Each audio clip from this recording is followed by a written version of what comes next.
Setelah menghilang sepekan, hari ini Mulyono kembali ke bengkel paman berkacamata dengan membawa poros transmisi Caterpillar yang mengalami kerusakan begitu parah. Entah rusak karena apa saya pun tak tahu, hanya Mulyono lah yang tahu.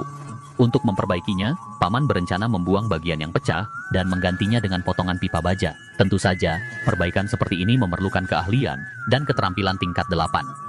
Bagi paman berkacamata, asalkan belum menjadi abu maka segala yang rusak harus bisa diperbaiki. Dan jika sudah menjadi abu, hanya ahli tingkat 9 lah yang bisa mengembalikannya seperti baru. Setelah poros transmisi Caterpillar terjepit secara sempurna dicap, maka dapat melakukan pemotongan bagian yang pecah menggunakan mata pahat. Ini dilakukan karena mesin gerinda paman dipinjam tetangga, sekarang bagian pecah telah terpotong. Namun, jika menyambung pipa baja langsung dengan pengelasan tidak menjamin kekuatan. Untuk itu perlu melakukan pengikisan sederhana pada bagian dalam lingkaran poros. Sekarang diameter lingkaran memenuhi standar penyambungan.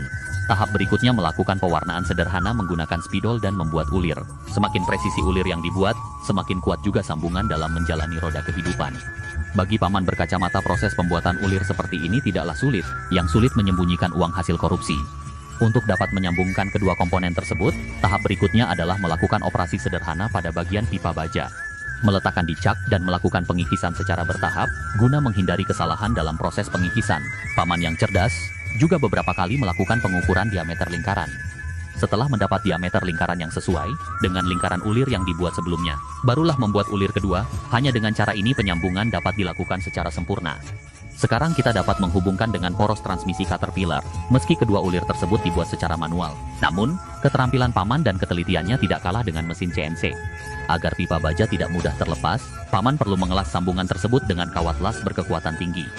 Dan melakukan ketok-ketok manja dengan palu limited edition. Namun karena pengelasan meninggalkan jejak yang kasar, berikutnya tentu saja perlu menghaluskan permukaan sambungan. Sekarang bentuk poros transmisi Caterpillar mulai kembali. Untuk membuat alur gigi, paman menggunakan kertas karton yang telah dibentuk menyerupai alur gigi aslinya. Menggunakan lem Korea Tenggara dan menempelkan pada bagian ujung batang poros. Hanya dengan cara ini, proses pengikisan dengan mata fries dapat dilakukan. Dalam proses ini, pesawat yang lewat di atas bengkel paman pun akan berhenti sejenak, hanya ingin melihat kreativitas paman berkacamata. Setelah paman menghabiskan 1 jam melakukan proses milling, kini poros transmisi Caterpillar Mulyono telah diperbaiki dan diperbaharui. Menurutmu bagaimana dengan perbaikan seperti ini? Jika kalian suka tinggalkan jempol like, dan jika tidak suka banting saja HP kalian.